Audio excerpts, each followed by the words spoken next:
بسم الله الرحمن الرحيم إذا جاء نصر الله والفتح ورأيت الناس يدخلون في دين الله أفواجا فسبح بحمد ربك واستغفره إنه كان توابا. அஸ்ஸலாமு அலைக்கும் வரஹ்மத்துல்லாஹி வபரகாத்துஹு.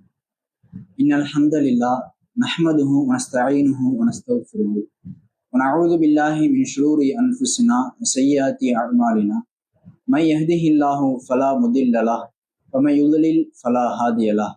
அஷ்ஹது அல்லா இலாஹ இல்லல்லாஹு வஹ்தஹு லா ஷரீக லஹு வ அஷ்ஹது அன்ன முஹம்மதன் அப்துஹு வ ரசூலுஹு அம்மா பஅத். அஊது பில்லாஹி மினஷ் ஷைத்தானிர் ரஜீம். பிஸ்மில்லாஹிர் ரஹ்மானிர் ரஹீம்.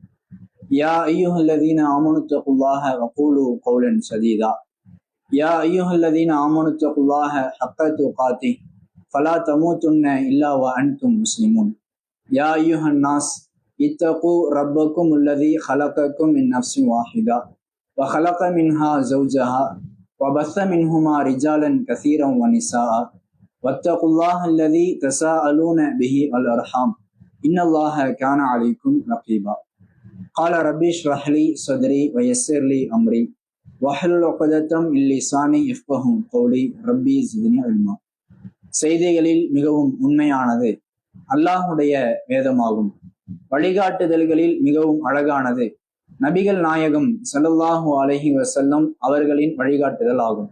செயல்களில் மிகவும் கெட்டது மார்க்கத்தின் பெயரால் புதிதாக உண்டாக்கப்படும் அனாச்சாரங்கள் ஆகும். ஒவ்வொரு அனாச்சாரமும் வழிகேடு, ஒவ்வொரு வழிகேடும் நம்மை நரகத்திற்கு இழுத்து சென்றுவிடும் என்ற நபிகளாரின் எச்சரிக்கையை நினைவூட்டியவனாக எனது இந்த உரையை ஆரம்பம் செய்கிறேன். அன்பார்ந்தவர்களே, ஈமானின் உறுதியும் இன்றைய நிலையும் என்ற தலைப்பில் சில தகவல்களை சென்ற நிகழ்ச்சியிலே நாம் பார்த்தோம். அதில் இந்த ஈமானில் தடம் புரளாமல் நாம் உறுதிமிக்கவர்களாக இருக்க வேண்டும். அதற்காகவே அல்லாஹ் பல சோதனைகளையும் ஏற்படுத்துவான் என்ற விஷயங்களையும், நமது சமூகத்தில் எப்படியெல்லாம் முஸ்லிமான சமூக மக்கள் ஈமானை பறிகொடுத்து சென்று கொண்டிருக்கிறார்கள் என்பதின் சில விஷயங்களையும் அறிந்து கொண்டோம். இப்படி ஈமானிலிருந்து, இறை நம்பிக்கையிலிருந்து தடம் புரளக்கூடிய, தடம் மாறக்கூடிய நிலை இப்பொழுது பல நாட்களாக, சமீப நாட்களாக தொடர்ச்சியாக நடந்து கொண்டு இருக்கிறது. அந்த சமயங்களில் ஈமானின் உறுதி என்பது பல மக்களுக்கு இல்லாமல் ஆகிவிடுகிறது. அதில் குறிப்பாக ஒரு விஷயத்தை சொல்ல வேண்டும் என்றால், இப்பொழுது வாழக்கூடிய இளைஞர்கள், இளம் பெண்கள் இஸ்லாமியர்களாக இருந்து கொண்டு அவர்களின் வாழ்க்கை துணையை தேர்ந்தெடுக்கும் பொழுது ஈமானை பறிகொடுத்த நிலையில் வாழ்க்கை துணையை தேர்ந்தெடுக்கிறார்கள். ஒரு முஸ்லிமாக இருக்கக்கூடிய ஒரு ஆண், ஒரு இளைஞன், அவன் யாரை திருமணம் முடிக்க வேண்டும் என்ற சட்ட திட்டத்தை, நிபந்தனையை இஸ்லாம் சொல்லும் பொழுது, அவன் இணை கற்பித்த பெண்ணை அவர்கள் வலு அஜபத்துக்கும், அவர்கள் எவ்வளவுதான் உங்களை கவர்ந்தாலும் அவர்களை திருமணம் முடிக்க கூடாது என்ற சட்டம் இருக்கிறது. பெண்ணாக இருந்தாலும் இணை கற்பிக்கும் ஆணை திருமணம் முடிக்க கூடாது. அவரை விட லஅபுது முஃமினுன் கைரும் மின் முஷ்ரிக்கின் வலு அஜபக்கும், இணை கற்பிக்கும் ஒரு ஆண் உங்களை எவ்வளவு கவர்ந்தாலும், ஒரு ஈமான் கொண்ட அடிமை தளத்தில் இருக்கக்கூடியவராக இருந்தால் கூட அவர் உங்களுக்கு சிறந்தவர் என்று மார்க்கம் சொல்கிறது. இவ்வளவு ஈமானை அடிப்படையில் தான் ஒரு வாழ்க்கை துணையை தேர்ந்தெடுக்க வேண்டும் என்ற நிலை இருக்கும் பொழுது, இப்பொழுது உள்ள நவீன கலாச்சார சீர்கேடுகளால் பல இஸ்லாமிய இளைஞர்கள், பல இஸ்லாமிய இளம் பெண்கள் தங்களுக்கு ஈமான் என்பது எவ்வளவு முக்கியமானது என்பதை மறந்து அதில் உறுதியாக இருப்பதை விட்டுவிட்டு இறை மறுப்பில் இருக்கக்கூடிய, இணை கற்பிப்பில் இருக்கக்கூடியவர்களை மனம் முடிக்கக்கூடிய நிலை இருக்கிறது.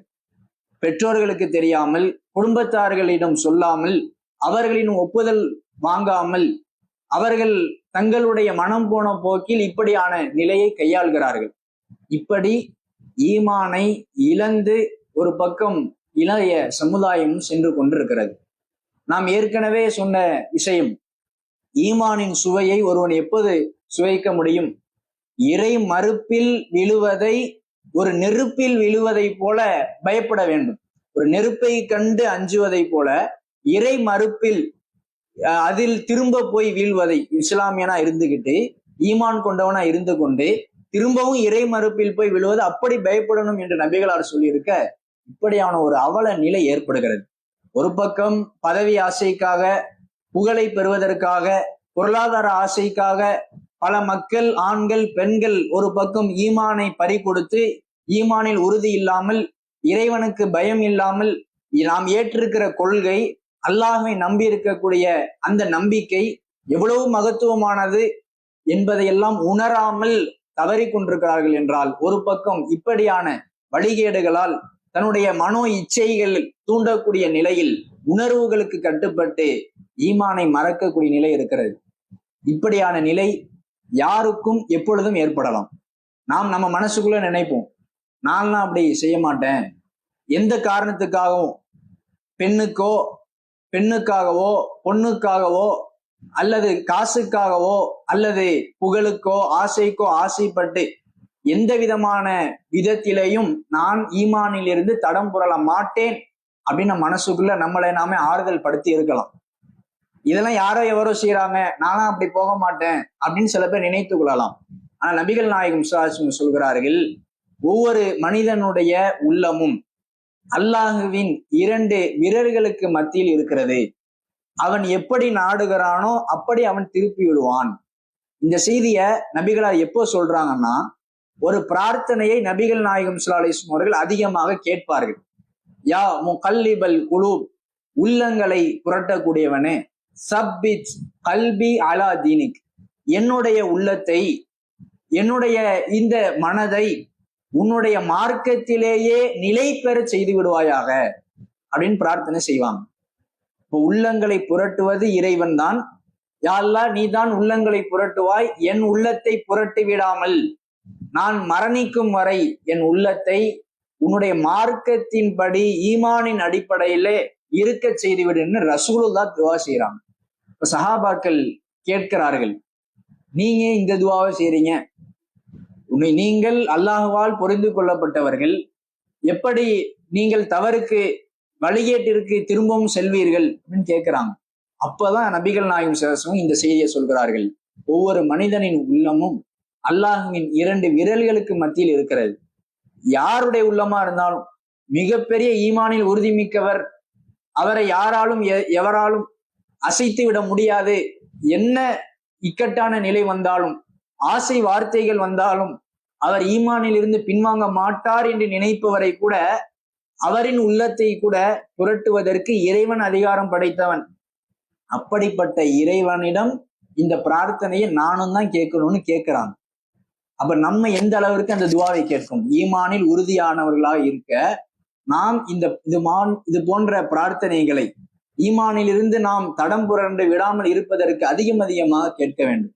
அல்லாஹும் தன் திருமறை குர்ஆனிலே ஒரு பிரார்த்தனையை நமக்கு சொல்லி தருகிறான். ரப்பனா லா துஸிக் குலூபனா, இறைவா எங்கள் இரட்சகனே, எங்களின் உள்ளங்களை நீ தடம் புரள செய்து விடாதே. பஅத இத் ஹதைதனா, எங்களுக்கு நீ நேர்வழி காட்டிய பிறகு இதுதான் சரியான கொள்கை, இதுதான் சரியான நம்பிக்கை என்று எங்களுக்கு நீ சொல்லி தந்ததற்கு பிறகு எங்கள் உள்ளங்களை தடம் புரள செய்து விடாதே. அப்பனா அல்லாஹுவால் ஒருவர் ஈமான் கொண்டு ஈமானில் உறுதியானவராக, இஸ்லாமிய நம்பிக்கையில் உறுதிமிக்கவராக இருப்பவராக இருந்தாலும் அவருடைய உள்ளத்தையும் எப்படியும் அல்லாஹ் திருப்புவான். அப்படி யாரெல்லாம் என் உள்ளத்தை தடம்புரள செய்திடாத அப்படின்னு நீங்க பிரார்த்தனையை கேட்கணும்னு அல்லாஹ் நமக்கு கட்டளையாகவே எடுக்கிறான். அந்த அளவிற்கு இந்த ஈமானின் விஷயத்தில் நாம் உறுதிமிக்கவர்களாக இருக்கும் பொழுது நாம் அந்த உறுதியில் இருந்து கொஞ்சம் கூட பின்வாங்காமல் இருக்க இறைவனிடம் பிரார்த்தனை செய்யும். யாரோ எவரோ ஈமானை பறிகொடுத்து பெண்ணுக்காக செல்கிறார்கள், பதவிக்காக செல்கிறார்கள், ஈமானில் இருப்பதாக, முஸ்லிமாக இருப்பதாக சொல்லிக்கொண்டு ஈமானிற்கு மாற்றமான இறை மறுப்பு காரியங்களை செய்கிறார்கள். அதெல்லாம் யாரோ இவங்கள தானே செய்யறாங்க, நாம் அதை செய்யவே மாட்டோம் அப்படிங்கிற ஒரு ஓவர் கான்பிடன்ஸ்ன்னு சொல்லுவாங்கல்ல, அந்த நிலை நமக்கு வரக்கூடாது. அல்லாஹ்விடம் இந்த பிரார்த்தனை அதிகமா கேட்கணும். உள்ளங்களை புரட்டுபவனே உன்னுடைய மார்க்கத்தில் என் உள்ளத்தை நிலை பெறச் செய்ய என்று நபிகளார் அதிகமாகவே கேட்டிருக்கிறார்கள். இது போன்ற விஷயத்தில் நாமும் கவனத்தோடு செயல்பட வேண்டும். இதுதான் ஈமானின் சுவையை முழுமையாக நாம் சுவைக்கிறோம் என்பதற்கான அர்த்தம். அடுத்தபடியாக இந்த ஈமானின் சுவையை பொறுத்தவரையில அல்லாஹுவையும் அவனுடைய தூதரையும் ஏனைய மற்ற மனிதர்கள் அனைவரையும் விட அதிகமாக நேசிப்பதும் ஈமானின் ஒரு சுவை என்று நபிகளார் சொல்கிறார்கள். இந்த உலகத்துல நமக்கு என்று சுற்ற உறவினர்கள், நண்பர்கள் என்று இருப்பார்கள். நம்முடைய தேவைகளை அவர்கள் நிறைவேற்றுவார்கள், அவர்களின் தேவைகளை நாம் நிறைவேற்றுவோம்.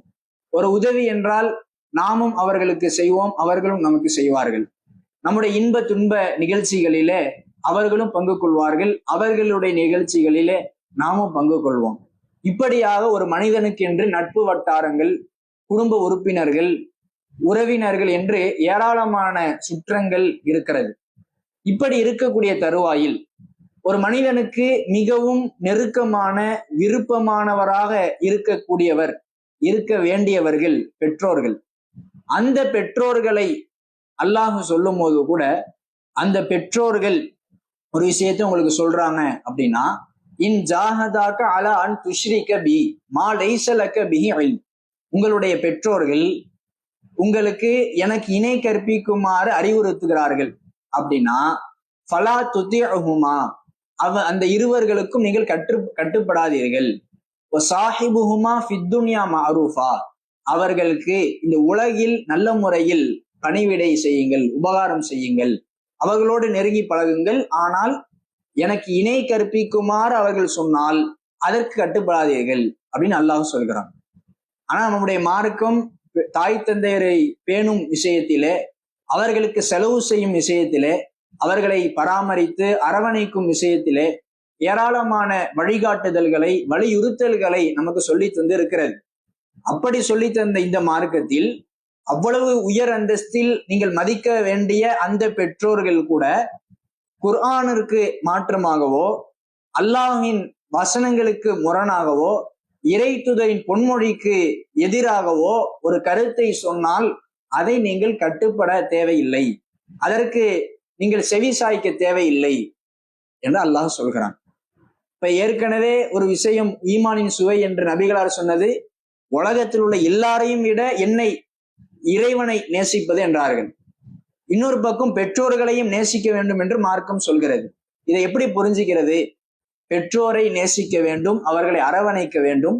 ஆனால் பெற்ற தாயாக இருந்தாலும் பெற்ற தந்தையாக இருந்தாலும் அவர்களே உங்களுக்கு உங்களிடத்தில் ஒரு மார்க்க விஷயத்திற்கு மாற்றமாக சொன்னால் அதற்கு கட்டுப்படக்கூடாது. அந்த நேரத்துல இறைவனுக்கும் இறை தூதருக்கும் முன்னுரிமை கொடுக்கும். நாம் ஒருவரை நேசிக்கிறோம் என்பதற்கான அடையாளமே என்ன? நான் ஒரு ஆளை நேசிக்கிறேன் அப்படின்னா அவர் எதை சொன்னாலும் நான் கேட்கிறேன், அவருடைய கருத்துக்களை, அவருடைய விருப்பங்களை நான் நிறைவேற்றுகிறேன், இந்த நிலையில் தான் ஒருவரை நான் நேசிக்கிறேங்கிறதுக்கான அடையாளமாக இருக்கிறது.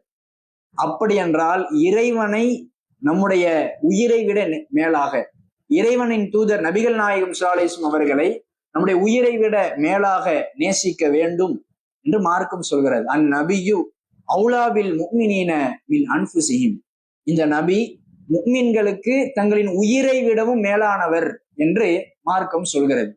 இப்படியெல்லாம் ஏராளமான வசனங்கள்ல அல்லாஹுக்கும் அவன் தூதருக்கும் தான் முன்னுரிமை கொடுக்க வேண்டும் என்பது சொல்லப்பட்டிருக்கிறது. மிகவும் பிரத்யேகமாக, மிக முக்கியமாக நாம் அறிந்து கொள்ள வேண்டிய, இந்த விஷயத்தில் தெரிந்து கொள்ள வேண்டிய ஒரு நபிமொழி இருக்கிறது. அல்லாஹ்வின் தூதர் சொல்கிறார்கள், லா யுமினு அஹதுக்கும் ஹத்தா அஹப்ப இலைஹி அஹப்ப அன் அகூன இலைஹி, உங்களில் ஒருவர் ஈமான் கொள்ள முடியாது. எப்போ? ஹத்தா அகூன அஹப்ப இலைஹி மின் வாலிதிஹி வ வலதிஹி வன் நாஸி அஜ்மாயின், நான் இறைவனின் தூதரான முஹம்மது ஆகிய நான் அந்த நபருக்கு, அந்த முஸ்லிமுக்கு, ஈமான் கொண்டவருக்கு தன்னுடைய பெற்றோரை விட, தனது பிள்ளையை விட, குடும்பத்தார்கள், ஒட்டுமொத்த மனிதர்கள் அனைவரையும் விட நான் விருப்பத்திற்குரியவனாக ஆகும் வரை ஈமான் கொள்ளவனாக, நான் விருப்பத்திற்குரியவனாக ஆகும் வரை நான் அந்த நபருக்கு மிகவும் நெருக்கமானவராக நேசத்திற்குரியவனாக ஆகும் வரை அவர் ஈமான் கொள்ள முடியாது. அப்படின்னா ரசூல் இதுல என்ன சொல்ல வராங்க, உலகத்தில் உள்ள எல்லாரையும் விட முதல்ல என்ன நேசிக்கணும் எல்லா முஸ்லீமும் அப்படின்னு சொல்றாங்க. ஏன் அப்படி சொல்றாங்கன்னா, இந்த உலகில் நாம் பயணிக்கும் பொழுது வாழும்போது எந்த காரியத்தை செய்தாலும் நபி வழியின்படி நாம் செய்கிறோமா, நபிகள் நாயகம் ஸல்லல்லாஹு அலைஹி வஸல்லம் அவர்கள் இறைவன் புறத்திலிருந்து கொண்டு வந்த வேத வரிகளின் அடிப்படையில் செய்கிறோமா என்பதை பார்த்து பார்த்து மிக கவனத்தோடு செயல்பட வேண்டும். இப்படி செயல்படும் போது மார்க்க அடிப்படையில தான் நான் செயல்படுவேன். நான் திருமணம் முடிப்பதாக இருந்தாலும், ஒரு நிகழ்ச்சியில் கலந்து கொள்வதாக இருந்தாலும், ஒரு முடிவை நான் எடுப்பதாக இருந்தாலும், அந்த எல்லா நேரங்களிலும் நபிகள் நாயகம் ஸல்லல்லாஹு அலைஹி வஸல்லம் அவர்களும் அல்லாஹ்வும் சொன்ன கட்டளைகளுக்கு ஏற்பத்தான் நான் செயல்படுவேன் என்று உறுதியாக ஈமானில் இருக்கும் போது பெற்றோர்களிடமிருந்து அதற்கு ஆட்சேபனை வரலாம், பிள்ளைகளிடமிருந்து ஆட்சேபனைகள் வரலாம், இவங்கள்ட்ட இருந்தெல்லாம் வரலனாலும் குடும்பத்தார்களிடத்திலிருந்து வரலாம், எதிர்ப்பு வரலாம். இந்த குடும்பத்தார்கள் உறவினர்களிடமிருந்து கூட எதிர்ப்புகள் வரலாம். குடும்பத்தார்கள், உறவினர்கள், பெற்றோர்கள், பிள்ளைகள் யாரிடமிருந்தும் எதிர்ப்பே வராவிட்டாலும் மற்ற ஏதோ ஒரு மனிதனிடமிருந்து, மக்களிடமிருந்து எதிர்ப்பு வரும். அப்படி வரும் பொழுது ஈமானில் உறுதிமிக்கவராக இருந்து எந்த நேரத்திலேயும் யாருக்காகவும் நான் கொண்ட இந்த இறை செய்தி தான் மார்க்கம் என்ற கொள்கையில, இறைவனுக்கும் இறை தூதருக்கும் தான் எல்லா சூழ்நிலையிலையும் கட்டுப்படுவேன் என்ற கொள்கையிலே உறுதியானவராக இருப்பேன் அப்படின்னு இருக்கிறது. இப்படி உறுதியாக நிலைப்பது ஈமானில் மிக முக்கியமானது. இன்றைக்கு பல சகோதரர்கள் இஸ்லாமிய சகோதரர்களாக இருந்தாலும் வரதட்சணை வாங்கக்கூடாது என்று தெரிந்தவர்களாக இருந்தாலும், வரதட்சணைங்கிறது பெரிய கொடுமை, சமூகத்தில் பல தீமைகளை ஏற்படுத்துகிறது, தற்கொலை நிகழ காரணமாக இருக்கிறது. இது எல்லாம் முஸ்லிமாக இல்லாத பிற மக்கள் கூட அறிந்த விஷயம். இஸ்லாத்தை பொறுத்தவரையில வரதட்சணை மிகவும் கடுமையாக கண்டிக்கிறது. இதுதான் மார்க்கம் இவ்வளவு எச்சரிக்கை செய்கிறது, கண்டிக்கிறது, தண்டிக்கிறது என்று தெரிந்தும் அந்த விஷயத்தை நம்முடைய குடும்பத்தார்கள் முன்னெடுக்கும் பொழுது, நம்முடைய பெற்றோர்கள் கையில் எடுக்கும் பொழுது நாம் என்ன செய்யறோம்? அதை கண்டிக்கிறோமா? அதற்கு ஒத்துழைக்கிறோமா? பலருடைய மனநிலை என்னன்னா, என்னதான் மார்க்கம் என்றிருந்தாலும் மனோ இச்சைகளுக்கு கட்டுப்பட வேண்டும் என்ற நிலைக்கு ஆளாகி விடுகிறார்கள். ஆனால் எந்த அளவிற்கு இந்த உறுதியை பற்றி மார்க்கம் சொல்கிறது, நாம் எந்த கொள்கையில் இருக்கிறோமோ, எதை விட்டு விலக வேண்டும் என்ற மார்க்கம் சொல்கிறதோ அதிலிருந்து விலகுவதிலும், எதை நடைமுறைப்படுத்த வேண்டும் என்று மார்க்கம் வலியுறுத்துகிறதோ அதை நடைமுறைப்படுத்துவதிலும் எவ்வளவு நம்ம முக்கியத்துவம் கொடுத்து கவனத்தை செலுத்த வேண்டும். அதற்கு அல்லாஹுடைய ஒரு வசனம் பேசுகிறது, ஷரஅ லக்கும் மினத்தீன் மா வஸ்ஸா பிஹி நூஹா வல்லதீன அவ்ஹைனா இலைக் வமா வஸ்ஸைனா பிஹி இப்ராஹிம வ மூசா வ ஈசா. நூஹ் அலைஹிஸ்ஸலாம் அவர்களுக்கும், அதே போல ஈசா அலைஹிஸ்ஸலாம், மூசா அலைஹிஸ்ஸலாம், இப்ராஹிம் அலைஹிஸ்ஸலாம் போன்ற நபிமார்கள் அனைவர்களிடத்திலேயும் நாம் ஒரு விஷயத்தை இறை செய்தியாக கொடுத்து அவர்களுக்கு வலியுறுத்தி இருந்தோம். அந்த விஷயத்தை உங்களுக்கும் நாம் மார்க்க சட்டமாக வலியுறுத்துகிறோம். அது என்ன விஷயம்? அன் அகீமுத்தீன் வலா தத்தஃபர்ரகு. இந்த மார்க்கத்தில் நிலை பெற செய்து விடுங்கள், மார்க்கத்தில் நிலைத்து இருங்கள், நீங்கள் அந்த விஷயத்தில் லா தத்தஃபர்ரகு, பிரிந்து விடாதீர்கள் என்று அல்லாஹ் சொல்கிறான். இப்ப மார்க்கத்துல உறுதியானவர்களாக இருப்பது அந்த கட்டளை என்பது நமக்கு மட்டும் அந்த கட்டளை இல்லை. இதற்கு முன்பாக நபிகள் நாயகம் ஸல்லல்லாஹு அலைஹி வஸல்லம் அவர்களுக்கு முன்பாக அனுப்பப்பட்ட இறை தூதர்களுக்கு அனைவருக்கும் அனுப்பப்பட்ட அருளப்பட்ட ஒரு கட்டளையாக இருக்கிறது. அந்த கட்டளையை நாம் நிறைவேற்ற தவறினால் அல்லாஹ்விடமிருந்து எவ்வளவு பெரிய கேள்வி வரும் என்பதை யோசித்து பார்க்க வேண்டும். இப்படி ஒட்டுமொத்த சமுதாய மக்களுக்கும் நபிகள் நாயகம் ஸல்லல்லாஹு அலைஹி வஸல்லம் அவர்களின் சமுதாயமாக இருக்கக்கூடிய நமக்கும், இதற்கு முன்னர் வாழ்ந்த அந்த சமுதாய மக்களுக்கும் சொல்லப்பட்ட இந்த அறிவுரை தனிப்பட்ட முறையில் சில நபிமார்களுக்கும் கட்டளையிடப்பட்டிருக்கிறது. மூசா அலைஹிஸ்ஸலாம் அவர்களிடம் அல்லாஹ் சொல்கிறான், ஃபஸ்தகிம் கமா உமிர்த, மூசாவே நான் உனக்கு கட்டளையிட்டதை போல உறுதியாக இந்த மார்க்கத்தில் இரு என்ற கட்டளையே சொல்கிறான். இப்ப இந்த கட்டளைகளை எல்லாம் நமக்கும் பொருந்தத்தானே செய்கிறது. அப்படி இருக்கும்போது இந்த மார்க்கத்துல ஒரு சட்டத்தை முடிவு செய்வதற்கும் மார்க்க ரீதியில் ஒரு நிகழ்ச்சியை ஏற்பாடு செய்வதற்கும் நம்முடைய வாழ்க்கையின் அன்றாட செயல்பாடுகளில் இறைவனும் இறைத்துதரும் சொல்லித்தந்த அடிப்படையில் அமைகிறதா என்ற கவனத்தை செலுத்துகிறோமா என்பதை நாம் யோசித்து பார்க்க வேண்டும். ஒரு வீடு குடிபோற நிகழ்ச்சியா இருந்தாலும், ஒரு குழந்தை பிறந்தால் அந்த குழந்தைக்கு செய்ய வேண்டிய கடமைகளா இருந்த அக்கீகா, பெயர் வைப்பது, இது மாதிரியான நிகழ்ச்சிகளாக இருந்தாலும், நம்முடைய வாழ்க்கையில் மிக முக்கியமான நிகழ்வா இருக்கக்கூடிய திருமணத்தை நடத்துவதாக இருந்தாலும், அல்லது நமது குடும்பத்தில் ஒருவருக்கு, ஒரு ஆணுக்கோ ஒரு பெண்ணுக்கோ திருமணம் முடித்து வைப்பதாக இருந்தாலும், இந்த மாதிரியான நேரத்துல நம்முடைய மன உறுதி எப்படி இருக்கிறது என்று நாம் சற்று சிந்தித்து பார்க்க வேண்டும். நபிகள் நாயகம் ஸல்லல்லாஹு அலைஹி வஸல்லம் அவர்கள் இந்த மார்க்க விஷயத்திற்கு மாற்றமாக யார் எந்த நிலையில் சென்றாலும் அந்த நேரத்தில் கண்டிப்பவர்களா இருந்தா மன இச்சை பின்பற்றல். என் மனசுல ஒரு வித விருப்பம் இருக்குது, இதனால நான் மார்க்கத்திற்கு மாற்றமாக நடந்துப்பேன் அப்படின்னு ஒரு முடிவுக்கு வரல. ஏன்னா அல்லாஹின் கட்டளை அப்படி. ஃபஹ்கும் பைனஹும் பிமா அன்ஸலல்லாஹ், நபிகளாரிடத்தில் அல்லாஹ் கட்டளை இடுகிறான், அல்லாஹ் உங்களுக்கு அருளியதை கொண்டு அந்த மக்களுக்கு மத்தியில் நீங்கள் தீர்ப்பளியுங்கள். வலா தத்தபி அஹ்வாஅஹும் அம்மா ஜாஅக மினல் இல்ம், கல்வி உங்களுக்கு வந்ததற்கு பிறகு, இதுதான் சத்தியம் என்ற அறிவு உங்களுக்கு வந்ததற்கு பிறகு அவர்களின் மனோ இச்சைகளை நீங்கள் பின்பற்றி விடாதீர்கள். எதனால இதுல இருந்து தடம் புரள வைக்கிறது? குர்ஆன் ஹதீஸ் தான் மார்க்குன்னு தெரிகிறது, இருந்தாலும் அதை நடைமுறைப்படுத்த விடாமல் நம்மை தடுப்பது இந்த மனோ இச்சை தான், மனதில் தோன்றக்கூடிய விருப்பங்கள் தான். அந்த மனோ இச்சைகளுக்கு கட்டுப்பட்டுறாதீங்க அல்லாஹ் சொல்கிறான். ஏன் அல்லாஹை நோக்கி வாருங்கள், இந்த தூதரை நோக்கி வாருங்கள் என்று சொல்லும் பொழுது, இஸ்ஸாக்கல்தும் ஃபில் ஹயாத்தி துன்யா, இந்த உலக வாழ்க்கையை கொண்டு, இலல் அர்த், இந்த பூமியை நோக்கி நீங்கள் சாய்ந்து விடுகிறீர்கள். அரலீத்தும் பில் ஹயாத்தி துன்யா மினல் ஆஹிரா, இந்த உலக வாழ்க்கையை மறுமையை விட மேலாக நினைக்கிறீர்களா? மறுமைக்கு எது உணவும்? ஈமான் தானே. அந்த ஈமானை உறுதியோடு நீங்கள் கையாளும் போதுதான் அது மிகச்சிறந்த பிரதிபலனை மறுமையில் தரும். உலக வாழ்க்கையை கொண்டு நீங்க திருப்தி அடைகிறீங்களா என்று அல்லாஹ் கேட்கிறான்.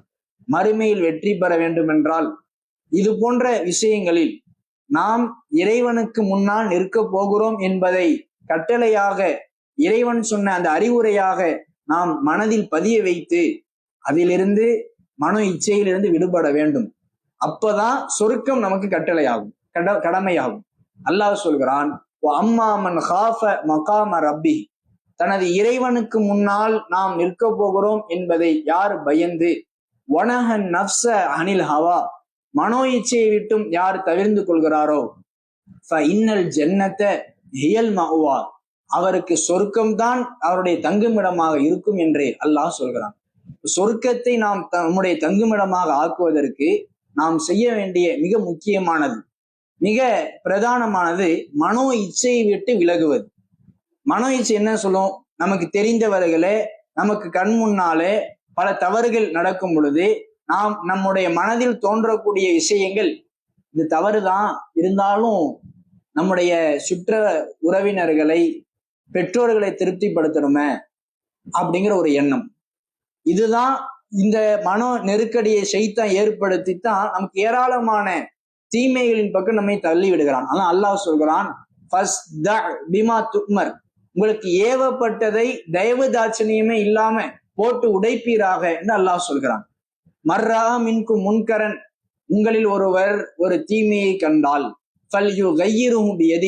அதை அவர் தன்னுடைய கரத்தால் தடுக்கட்டும். அது அவரால் முடியாவிட்டால் அவருடைய நாவால் அதை அவர் தடுக்கட்டும். அதுவும் அவரால் முடியாவிட்டால் மனதால் வெறுத்து ஒதுங்கட்டும். இந்த 3 நிலைய நபிகள் நாயகம் சொல்லிட்டு கடைசியில ஈமானோடு இதை தொடர்பு படுத்தி சொல்கிறார்கள். ஒரு தப்ப கண்டா மார்க்கத்திற்கு மாற்றமான ஒரு விஷயத்தை, ஒரு காரியத்தை பார்த்தால் கையால தடுக்கணும், அல்லது நாவால் தடுக்கணும், அல்லது மனதால் வெறுத்து ஒதுங்கணும்னு இந்த 3 படித்தரத்தை சொல்லிட்டு இந்த 3 விஷயத்தையும் ஈமானோடு அடுத்ததாக தொடர்புபடுத்துகிறார்கள். ذَلِكَ أَضْعَفُ ஈமான். கடைசியில நாம் மனதால் வெறுத்து ஒதுங்குவது என்பது ஈமானின் பலவீனமான நிலை. அப்படி என்றால் கரத்தால் தடுப்பது பலமான நிலை, வாயால் சொல்லி தடுப்பது மிக பலமான நிலை, நம்முடைய மனதால் மட்டும் வெறுத்து ஒதுங்கிக் கொள்வது பலவீனமான நிலை என்று சொல்றாங்க. இதுல நான் யோசிச்சு பாருங்க, நம்முடைய வாழ்க்கையில குடும்பத்தார்களுக்கு மத்தியில எவ்வளவோ மார்க்கத்திற்கு மாற்றமான மூட நம்பிக்கைகள் இருக்கும், ஷிர்கான நம்பிக்கைகள் ஏற்பட்டிருக்கும். இந்த மாதிரியான நேரங்கள்ல நம்ம ஈமானில் உறுதி மிக்கவர்களாக இருந்திருந்தால் என்ன செஞ்சிருக்கணும்? அந்த தீமைகளை மிக தைரியத்தோடு தயவுதாட்சணை இல்லாமல் போட்டு உடைப்பவர்களாக இருந்திருக்கணுமா இல்லையா? நபிகள் நாயகம் ஸல்லல்லாஹு அலைஹி வஸல்லம் அவர்கள் சொல்லும் போது மனதால மட்டும் வெறுத்து ஒதுங்கிறது கூட ஈமானின் கடைசி நிலைன்னு சொல்றாங்க, ஈமானின் பலவீனமான நிலைன்னு சொல்றாங்க. ஒரு தவறு நடக்குது, ஒரு மார்க்கத்திற்கு மாற்றமான ஒரு சபை நடக்குது அப்படின்னா அந்த சபையில் நாம் பங்கு கொள்வது இருக்குதுல, அது மிகப்பெரிய ஈமானில் பலவீனமான நிலையை கூட நம்ம அடைய முடியாத நேரம். ஏன்? தப்ப கண்ட மனசாலையாவது வெறுத்து ஒதுங்கணும். மனசால வெறுத்து ஒதுங்குறது ஏதோ ஈமானின் உச்சகட்டம் இல்லை, அதுவே பலவீனமான நிலை. இந்த பலவீனமான நிலை கூட பல இஸ்லாமியர்களுக்கு இன்றைக்கு இல்லை. தவறு நடக்குதுன்னு தெரியும், வீண் விரயங்கள் நிரம்பி இருக்குதுன்னு தெரியும். ஒரு நிகழ்ச்சியை பார்க்கிறோம், வீண் விரயம் செய்பவர்களை அல்லாஹ் நேசிக்க மாட்டான், அவர்கள் ஷைத்தானின் நண்பர்கள், உற்ற தோழர்கள் என்றெல்லாம் ஷைத்தானின் சகோதரர்கள் என்று சொல்லப்பட்ட அளவிற்கு கடுமையாக சொல்லப்பட்டது இந்த வீண் விரை. இதெல்லாம் நடக்குது, மார்க்கத்தில் சொல்லப்படாத பல சடங்கு சம்பிரதாயங்கள் ஒரு நிகழ்ச்சியில் நடக்கிறது என்று தெரிந்தும் கூட அந்த இடத்தில் போய் பங்கு கொள்கிறோம்.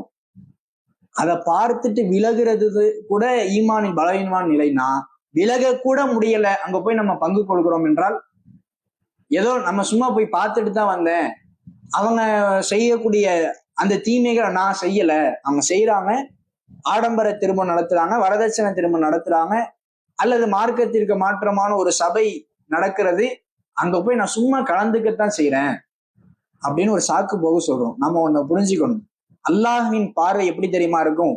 நீங்க ஈமானின் உறுதியை இல்லாதவர்களாக போய் இந்த மாதிரியான ஒரு நிகழ்ச்சியில கலந்துக்கிட்டீங்கன்னா அவங்க தான் பாவம் செய்யறாங்க, நான் எதுவுமே செய்யல அப்படின்னு சமாளிப்புகளை சொன்னால் அதை அல்லாஹ் ஏற்க மாட்டான். அவங்களுக்கு என்ன குற்றமோ பாவமோ அதே குற்றத்தை தான் அந்த நிகழ்ச்சியில் கலந்து கொண்டவர்களுக்கும் அல்லாஹ் கொடுப்பான். இதை பற்றி குர்ஆனில் ஒரு வசனத்தில் சொல்கிறான், 4வது அத்தியாயம் 140வது வசனம். அந்த வசனத்தில் அல்லாஹ் சொல்லும் பொழுது, அன் இதா சமிஅத்தும் ஆயாத்தில்லா யுக்ஃபரு பிஹா வ யுஸ்தஹ்ஸஉ பிஹா, அல்லாஹ்வின் வசனங்கள் மறுக்கப்பட்டு கேலி செய்யப்படக்கூடிய ஒரு சபையை நீங்கள் செவியுற்றால், ஃபலா தகுது மஅஹும் ஹத்தா யஹூது ஃபீ ஹதீஸின் கைரிஹி, அவர்கள் வேறு பேச்சுக்களில் ஈடுபடும் வரை அவர்களோடு நீங்கள் அமராதீர்கள்.